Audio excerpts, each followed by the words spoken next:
ചേലക്കരയിലെ ചെക്കന്മാരൊക്കെ ഇപ്പൊ ക്ലാസ് ആട്ടാ. അതിനൂതന ഹൈടെക് സാങ്കേതിക വിദ്യകളോടെ വൻ നഗരങ്ങളെ പോലും വെല്ലുന്ന സൗകര്യങ്ങളുമായി നമ്മുടെ ചേലക്കരയിൽ naturals beauty parlour, doctors tower, near bus stand, Chelakkara. ചേലക്കരയിലെ UDF സ്വതന്ത്ര സ്ഥാനാർത്ഥി ശിവൻ വീട്ടിക്കുന്നിന് ചിഹ്നമായി. ഗ്യാസ് സിലിണ്ടർ ചിഹ്നത്തിൽ പ്രചരണം കൊഴുപ്പിക്കാൻ പ്രവർത്തകർ രംഗത്തിറങ്ങി. ചേലക്കര നിയമസഭാ നിയോജക മണ്ഡലത്തിലെ UDF സ്വതന്ത്ര സ്ഥാനാർത്ഥി ശിവൻ വീട്ടിക്കുന്നിന് തെരഞ്ഞെടുപ്പ് ചിഹ്നം അനുവദിച്ചു. ഗ്യാസ് സിലിണ്ടറാണ് അദ്ദേഹത്തിന് അനുവദിച്ച ഔദ്യോഗിക ചിഹ്നം. ചിഹ്നം ലഭിച്ചതോടെ മണ്ഡലത്തിൽ പ്രചരണം ശക്തമാക്കാനാണ് UDF ക്യാമ്പിന്റെ തീരുമാനം.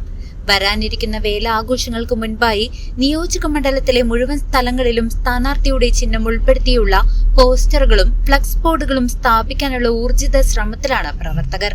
ചിഹ്നം കൂടി വ്യക്തമായതോടെ വോട്ടർമാരിലേക്ക് നേരിട്ടെത്തി പ്രചരണം കൊഴുപ്പിക്കാനുള്ള ഒരുക്കത്തിലാണ് UDF നേതൃത്വം. CCV news, Chelakkara.